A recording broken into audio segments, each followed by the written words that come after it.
Did all humans really come from one African grandmother? The fascinating story of Mitochondrial Eve. When we ask the age-old question, where did humans come from?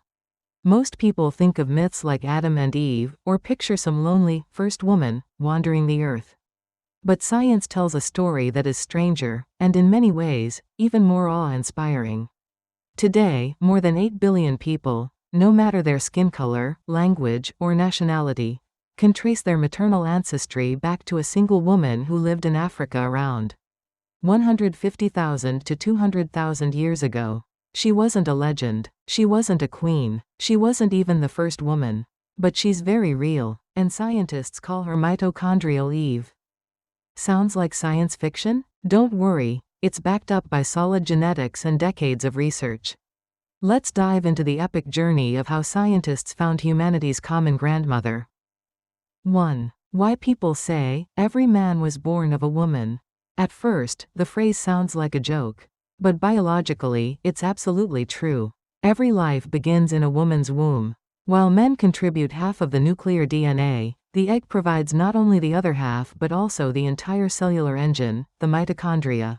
Mitochondrial DNA, or mtDNA, comes only from your mother. You got yours from your mom, she got hers from her mom, and so on. Fathers can't pass on their mitochondria, it stops with them. Even better, mtDNA doesn't mix and shuffle like nuclear DNA does. It changes slowly, mostly through rare mutations. That makes it a perfect molecular clock for tracing back the maternal line through deep time. 2. How scientists found humanity's shared mother.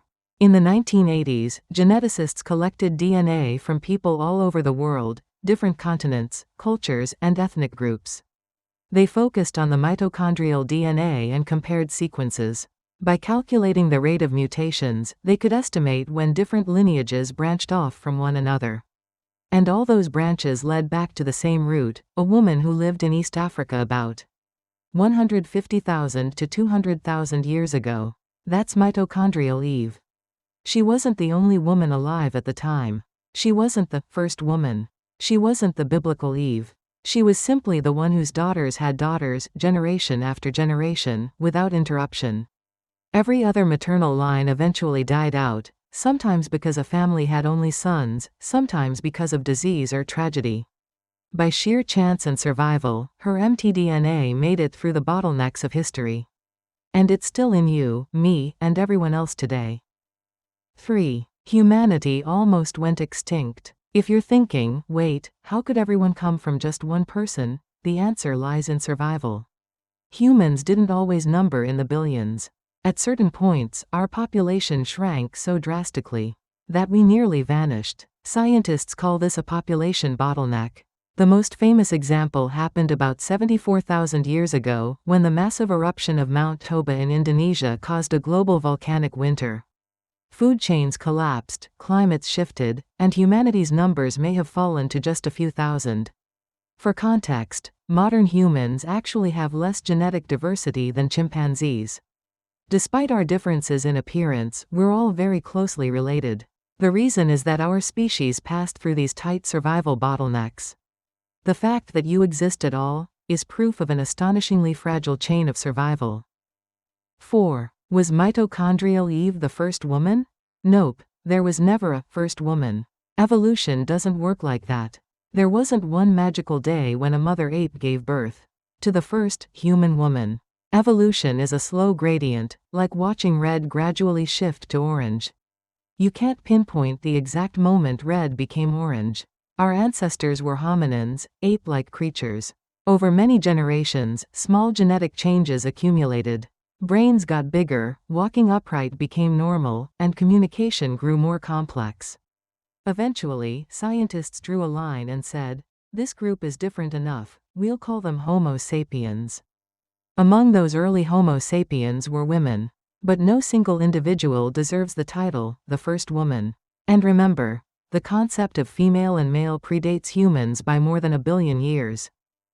5. Why Africa? So why did Mitochondrial Eve live in Africa? Because that's where modern humans originated. The out of Africa theory is one of the strongest in anthropology, backed by multiple lines of evidence. The oldest Homo sapiens fossils, around 195,000 years old, come from Ethiopia's Omo Valley. Y chromosome studies also trace paternal ancestry back to an African Adam. Genetic diversity is highest in Africa and decreases as you move further away. Around 60,000 years ago, small groups of humans left Africa and spread across the globe, sailing into Asia, walking into Europe, and eventually crossing land bridges into the Americas.